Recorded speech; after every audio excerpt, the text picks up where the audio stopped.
성경 히브리서 13장 마저 보시겠습니다. 히브리서 13장이 마지막 장이죠. 이렇게 길지 않은 내용인데 중요한 결론들을 말해주니까 잘 들어주시면 좋을 것 같습니다. 12장까지 여러 가지 그 교훈에 대한 그 유대교 시스템에서 그 진동치 못할 나라로 나아가야 하는 여러 이야기들을 했고, 이제 보편적인 교훈으로 이야기를 시작해요. 그래서 형제 사랑하는 것을 계속하고 손님 대접하기를 잊지 말아라.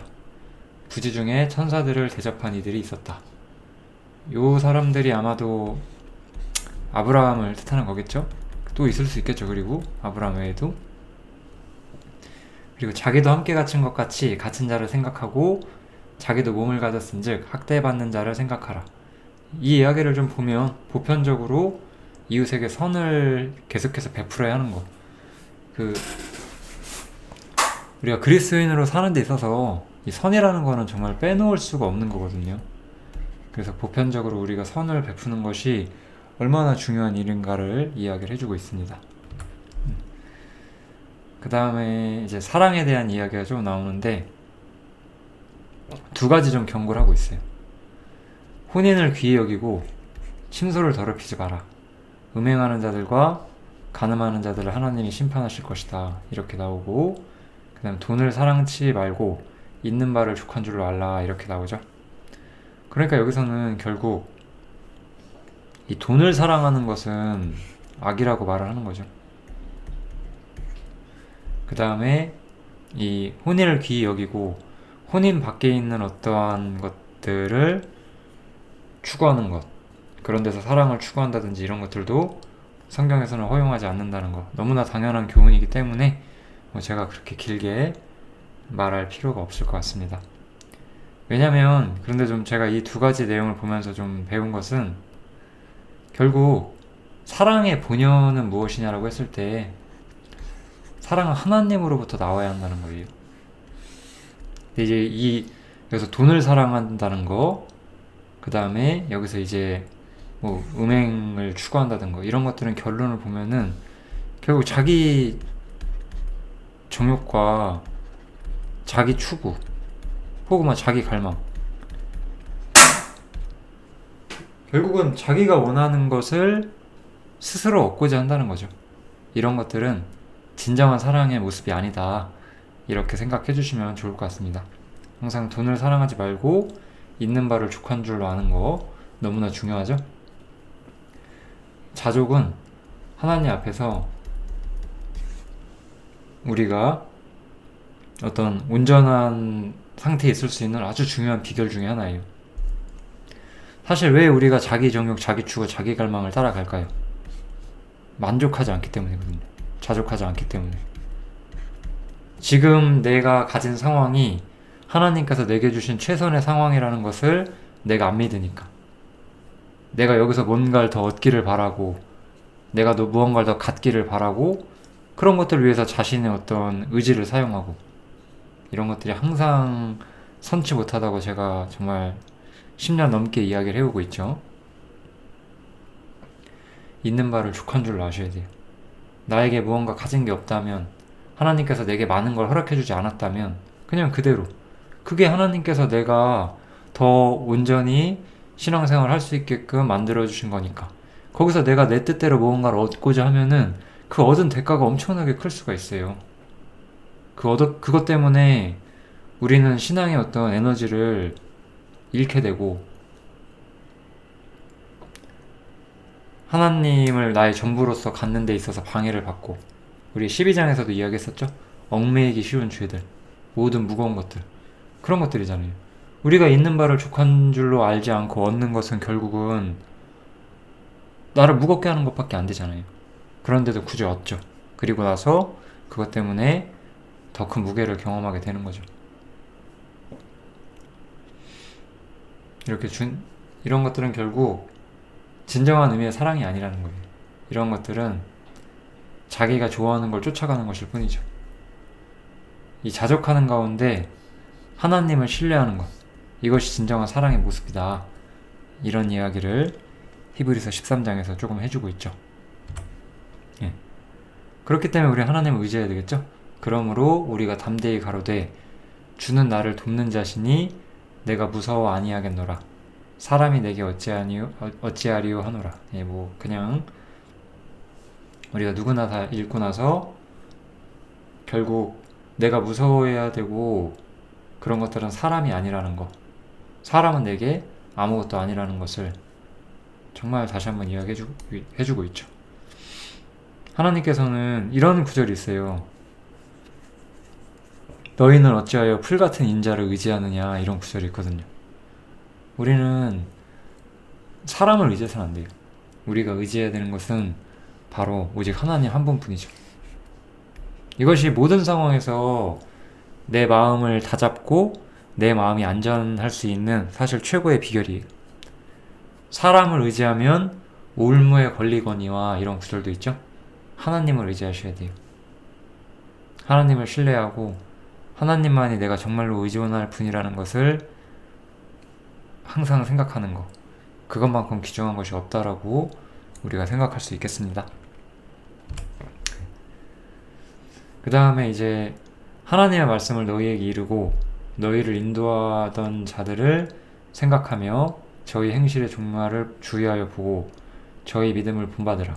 예수 그리스도는 어제나 오늘이나 영원토록 동일하시니라, 이런 구절이 나오죠. 이 구절에서 좀 우리가 배워야 되는 것은, 지금 우리는 히브리서에서 뭘 배우고 있냐면 이 유대교 시스템의 어떤 종말을 우리가 봤어요. 그리고 이제 유대인들은 이제 주님을 믿는 어떤 일종의 그리스도교라고 하는 새로운 형태의 신앙으로서 인도를 받게 됐어요. 근데 이 초대 그리스도교라는 것은, 이 초대교회라는 것은 유대교의 기준에서 봤을 때 아무것도 없는 거였어요. 유대교회는 굉장히 정교하게 짜여진 예배 형식이나 뭐 율법이나 제사 제도나 여러 가지 종교 시스템이 잘 갖춰져 있었는데, 그리스도 교회는 아무것도 없게 보였던 거죠. 사실 그래서 우리가 여기서 좀 생각해보면 이 그리스도교는 타락해서 어떻게 되죠? 제가 항상 말씀드리잖아요. 다시 유대교를 따라간다고. 그것도 유대교를 어설프게 쫓아갈 뿐이죠. 그런데 어쨌든 이 시기에 이 유대교의 종말을 배우고 있었고, 이 유대인 그리스도인들은 주님을 따라야 하는 새로운 위치에 오게 됐어요. 이들은 더 이상 유대교와 공존할 수 없었어요. 이들은 항상 믿음은 때로는 이렇게 중대한 시험을 해요. 제가 만약에 이 시대의 그리스도인이라면 저는 여기에 껴있으면 저는 한 가지 선택을 해야 돼요. 일로 갈 것이냐, 일로 갈 것이냐. 우리는 때로는 이렇게 중대한 선택이 내 앞에 있는 것을 일부러 잊으려고 해요. 이거는 중요한 선택이고, 이 선택은 여러분들의 신앙, 나의 신앙의 어떤 결정적인 어떤 향배를 가르게 될 거란 말이에요. 그만큼 중요한 거예요. 하나님께서는 이러한 시험이죠. 이건 일종의 시험이에요. 이것을 통해서 그 사람의 신앙의 진위, 진실성 같은 거를 보시겠다는 거예요.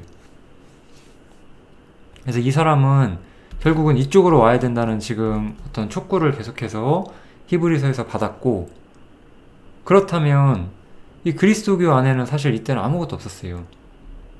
이 유대교 같은 어떤 종교 시스템이 없었잖아요. 그리스도교는. 사실 그리고 우리도 그래야 돼요. 우리도 이렇게 종교 시스템이 없어야 되는 거예요. 그렇기 때문에 그럼 여기 있는 사람이 신앙을 배우는 굉장히 중요한 방법 하나를 여기서 가르쳐주고 있는 거죠. 너희를 인도하던 자들, 너희에게 진리를 가르쳐주고 그리스도 안에서 사는 법을 가르쳤던 사람들과 그들의 삶의 모습을 보라 하는 거예요. 그리고 그 사람의 길이 맞다면 그들을 본받으라라고 하는 거죠. 참 굉장하지 않나요? 성경은 너무나 허를 찌르는 방식으로 우리를 가르친다니까요. 이런 거 보면 이런 구절들이 막 수많은 막 말씀 사역자들이 막 자기를 본받으라고 막 말하기 좋아할지도 모르겠어요. 그런 말 하는 게 부끄럽지도 않은 것 같아요.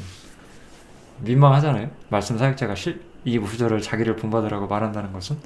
중요한 것은 말씀을 가르치고 인도하는 사람들과 그들의 신앙을 보고 그들의 가는 방향이 올바로 이 유대교를 벗어나서 올바른 주님을 믿는 신앙, 그 구약의 율법을 버리고 올바른 그리스도교의 신앙으로 어떤 사람이 가고 있다면은 그것을 보라고 하는 거죠.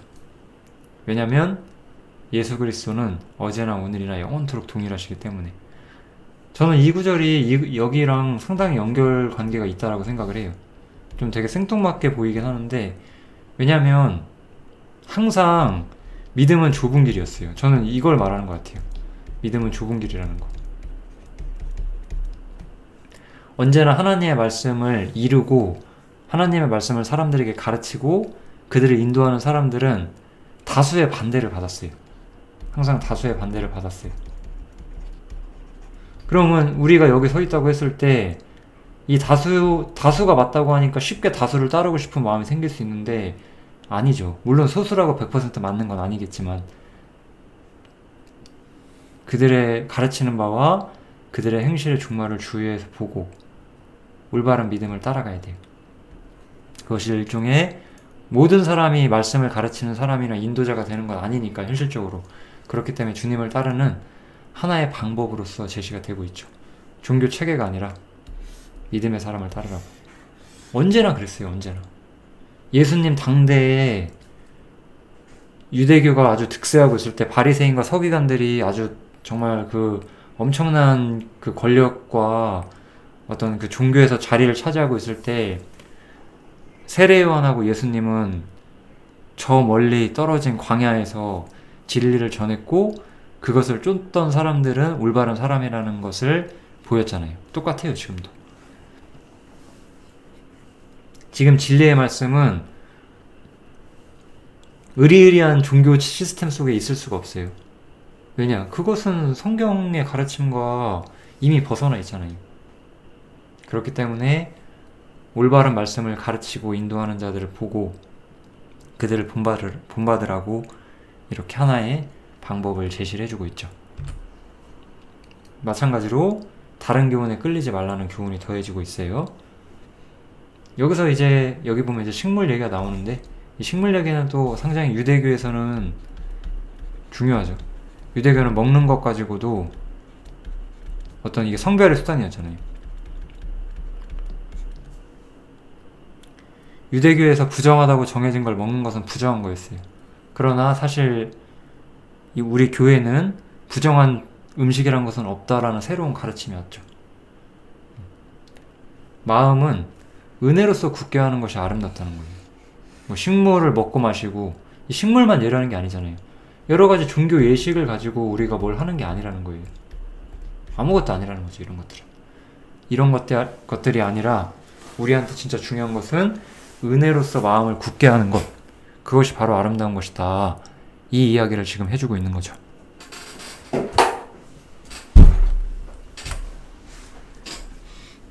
그 다음에 이제 속죄제, 이 문제에 대해서 조금 더 구체적인 설명을 하기 위해서 속죄제 이야기를 조금 주고 있는데요. 그래서 우리에게 제단이 있는데 그 위에 있는 제물은 장막에서 섬기는 자들이 이 제단에서 먹을 권이 없나니, 이거는 이제 출애굽기 29장에 나오는 속죄제 이야기를 하는 건데요.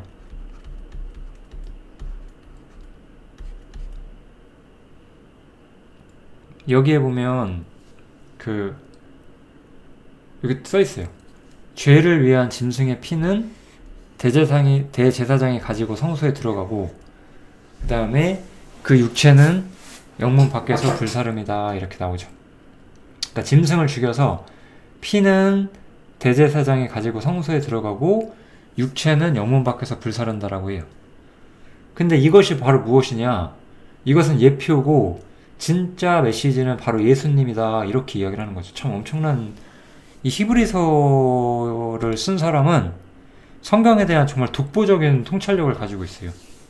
역시나 이거 바울의 어떤 문체를 볼 수가 있죠. 이런 걸 보면은 뭐 바울이 아닐 수도 있겠지만 그게 중요한 게 아니겠죠.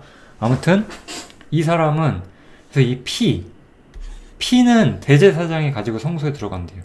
그래서 예수님의 피는, 여기서 우리는 좀 정확한 모습을 볼 수 있는데, 이 피는 하나님이 보신다, 이거예요.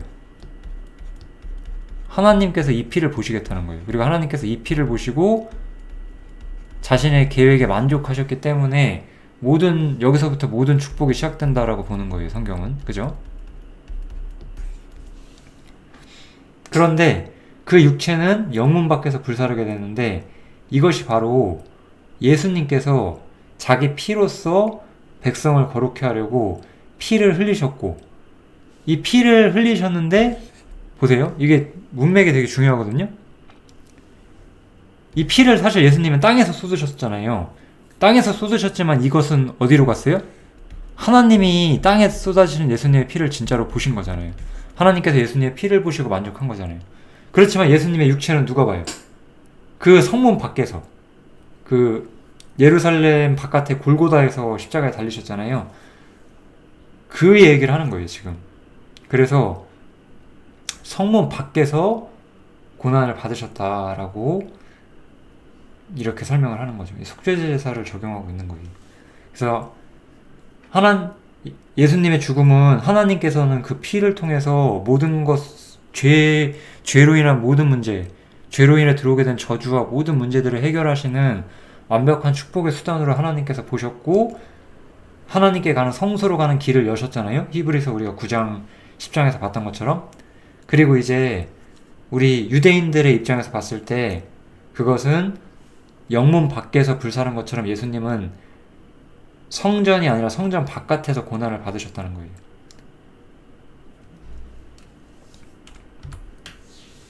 그렇기 때문에 이게 진짜 중요한 거예요. 그렇기 때문에 우리는 그 능욕을 지고 영문 밖으로 나아가자. 이거 엄청난 이야기를 하고 있죠, 지금.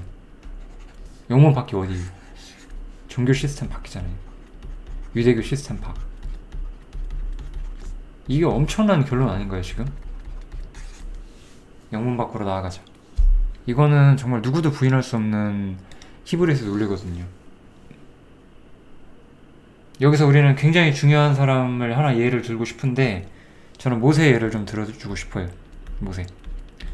모세는 유대교의 창시자였어요. 근데 놀라운 것은 이때부터, 모세가 있을 때부터 그러니까 유대교가 그때는 원시적인 형태의 유대교였죠. 그때 이제 진이 있었잖아요. 이스라엘 진이 있었는데, 이스라엘 진에서 어떤 굉장한 부패와 실패가 나타나게 돼요. 그랬더니 모세가 어디서 하나님을 만나죠? 진 밖에서. 우리 아까 본 구절처럼 예수 그리스도는 어제나 오늘이나 영원토록 동일하세요. 정말로. 모세도 진 밖에서, 하나님도, 예수님도 성문 밖에서, 이제 우리도 영문 밖에서 그분에게 나아가야 돼요. 엄청나지 않나요? 왜냐? 여기는 좀 문맥을 봤을 때는 이 땅에 있는 예루살렘이죠. 이 땅에서는 영광한 도성이 없죠. 우리는 장차 올 것을 찾아요. 그렇기 때문에 우리는 이 땅에서 무언가를 얻고자 하는 것도 아니고, 이 땅의 어떤 종교 시스템 속에 사는 것도 아니에요. 우리는 영문 밖으로 그에게 나아가는 거예요. 그래서 이제 우리의 신앙, 우리의 모임은 무엇이 중추가 되느냐? 바로 예수님으로 말미암아, 전 이 구절을 정말 우리가 끝까지 기억하면 좋을 것 같아요. 우리가 예수님으로 말미암아 항상 찬미의 제사를 하나님께 드리자는 거죠. 하나님께 항상 찬양하라는 거예요. 하나님을 항상 우린 찬양해야 돼요. 이는 그 이름을 증거하는 입술의 열매다라고 말하죠.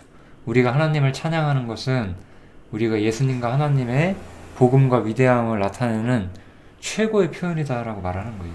근데 저는 여기서 참 우리가 뭐와 비교하면 되겠어요? 유대인들한테는, 이들에게는 정말 많은 종교 시스템이 있었어요. 근데 이제 밖으로 나와서 우리가 할 건 뭐예요? 찬미의 제사 하나예요. 근데 현대 기독교는 어떤가요? 현대 기독교는 이렇게 사실은 유대교라는 종교 시스템 바깥으로 나와서 찬미의 제사만이 필요한 거였는데, 다시 한번 종교 시스템을 이렇게 세우잖아요. 그리고 거기서 예를 들어 찬양만 해도 어때요? 뭐 자기들 딴에 뭔가 아름다운, 뭐 어떤 교회는 뭐 성악 중심으로, 어떤 교회는 뭐 현대적인 음악 중심으로 뭔가 그럴싸하게 뭔가를 계속 해나가잖아요. 우리가 그렇게 겉으로 아름다운 찬양을 하는 게 중요한 걸까요? 우리의 삶에서 주님을 기뻐하고 주님을 우리의 기쁨의 대상으로 삼는, 항상 주님을 찬미의 제사로 삼는 것, 그게 진짜 우리에게 중요한 것이 아닐까요? 바로 그 이야기를 하고 있는 성경인 거죠, 이것이. 이제 다시 한번 또 교훈적인 이야기를 시작하죠. 그래서 오직 선을 행함과 또 서로 나눠주는 것을 잊지 마라, 이 같은 제사. 또 그래서 우리가 보편적인 선행을 베푸는 것도 하나의 섬김이다. 이것도 그렇잖아요. 유대인들에게 제사는 항상 성소에 들어가서 뭔가 짐승을 잡고 막 그런 어떤 형식적인 것이었는데, 이제 우리한테는 찬미의 제사와 인생에서 선행을 베푼다는 새로운 방식의 신앙의 관점이 나타나고 있는 거죠. 보편적인 선을 일종의 새로운 제사로서 제시하고 있죠. 엄청난 구약에 대한 통찰력이 있어요. 히브리서라는 책은 참 짧은 성경인데, 엄청난 분량의 구약 성경에 비해서 굉장히 짧은 성경이지만 참 엄청난 통찰력을 가지고 있죠. 이 구약 시스템과 어떤 구약 예배에 대한, 그것이 복음을 통해서 어떻게 전환되는지에 대한 어떤 분명한 설명을 하고 있는 책이죠. 그래서 우리는 이제 영문 밖으로 나아가야 돼요. 여기서 다시 한번 아까 했던 그 인도하는 자들을 따르고 본받으는 얘기를 한 번 더 하고 있어요. 너희를 인도하던 자들에게 순종하고 복종하라. 저희는 너희 영혼을 위하여 경성하기를 자기가 회개할 것 같이 하느니라. 저희로 하여금 즐거움으로 이것을 하게 하고 근심으로 하게 말라. 그렇지 않으면 너희에게 유익이 없느니라 라고 말하고 있죠. 영문 밖에서 우리는 이제 과거에 있던 대제사장 같은 존재는 없어요. 어떤 종교 시스템도 없어요.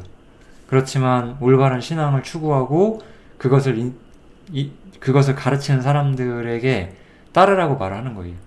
그들이 제안하는 어떠한 것들은 상당히 보편적으로 옳을 가능성이 높기 때문에 이거는 사실 맞는 말이에요. 왜냐하면 이게 조금 좀 재밌는 건데, 우리 이렇게 좀 예를 들어 현대 문명에 약간 집단지성이라는 게 있잖아요. 그러니까 여러 사람이 모여서 뭔가 좋은 생각을 모으면 좋은 결론이 나온다, 이런 개념이 있잖아요. 교회는 안 그래요. 교회에서 여러 사람이 자기 의견들을 모아서 좋은 의견이 나오는 것은 아니에요. 교회는 하나님과 가까운 사람들의 의견이 가장 성경적일 수도 있고 가장 올바를 가능성이 높아요. 그렇기 때문에 그런 사람들의 어떤 말에 귀 기울이는 것이 상당히 안전하다라고 보는 거죠, 여기서는. 우리는 이 사람 저 사람 말 들어볼 필요 없어요, 사실. 그냥 맞는 말 들으면 돼요. 여러 사람이 말하면 그 중에 맞는 사람 말이 있을 수 있는 거잖아요. 다 없을 수도 있겠지만 어쨌든 그런 것처럼 진리를 올바로 인도하는 사람들을 따르라고 이야기하는 거죠. 그들은 이제 새로운 신앙 시스템 안에서 영문 밖으로 나온 사람들은 이미 어떤 육신의 종교를 포기한 사람들이에요. 그들의 어떤 삶의 목적과 신앙의 목표는 어차피 너희들을 위한 것이다 라고 말하는 거죠. 제가 항상 이 얘기하죠. 나는 개인적인 목표가 없고 교회가 저의 목표거든요. 이게 진짜 맞아요. 신앙이 성장한다는 것은 나의 어떤 모든 관심과 나의 어떤 모든 내가 쏟아야 하는 것이 어디 있냐면 교회에 있다는 거, 그거를 배우는 거예요. 그래서 그런 사람들이 즐거움으로 일하게 해주라고 이야기를 하고 있네요. 그렇지 않으면 너희가 유익할 것이 없다. 영문 밖에서 올바른 길을 찾고 올바른 신앙생활을 할 수 있는 하나의 방법이 다시 제시가 되고 있죠. 여기서 마찬가지예요. 종교 시스템이 아니라 하나님의 말씀을 잘 따르는 사람을 따라가라는 거죠. 그래서 다시 한번 찬미의 인사를 하고 있어요. 아까는 찬미의 제사를 우리가 드리라고 했다면 그냥 이렇게 안부 인사를 하는 거죠. 이 뒤로도 꽤 안부 인사가 있는데 제가 좀 생략을 했어요. 그냥 보편적인 내용이기 때문에 그냥 이것은 이 히브리서를 쓴 사람, 이 히브리서를 쓴 기록자가 수신자에게 보내는, 이 히브리서를 보는 수신자에게 보내는 찬미이면서 안부 인사죠. 양의 큰 목자이신 우리 주 예수를 영원한 언약의 피로 죽은 자 가운데서 이끌어내신 평강의 하나님이 모든 선한 일에 너희를 온전케 하시고 자기 뜻을 행하게 하시고 그 앞에 즐거운 것을 예수 그리스도로 말미암아 우리 속에 이루시기를 원하노라, 이렇게 말하고 있죠. 하나님에 대한 찬양과 우리 모두가 하나님 앞에 온전한 삶을 살고 영원히 그분께 영광이 있다는 것을 말하는 그런 인사를 하고 있습니다. 이런 게 이제 히브리서 13장의 내용이에요. 히브리서 13장은 전반적으로 간단하지만 지금까지 이야기를 종합해서 하나의 중요한 얘기를 해주고 있죠. 이것을 잊지 않으셨으면 좋겠습니다. 우리는 이제 예수님처럼 십자가를 짊어지고 영문 밖으로 나아가야 되는 사람이에요. 영문 밖으로 나오세요. 이 성경을 보시는 분들 중에서 정말 여전히 종교 시스템 속에 있고 나오시고 못하고 계시다면 나와보세요. 나오셔서 찾으세요. 새로운 진리, 올바른 신앙의 길을 찾으셨으면 좋겠어요. 이거를 제가 모르는 분도 들을 수도 있으니까 제가 이렇게 말을 하는 거예요. 대부분 제가 아는 분들이 듣고 계시겠지만 아무튼 영문 밖으로 나오시기를 제가 권하겠습니다. 히브리서 13장 여기서 마치겠습니다. 감사합니다.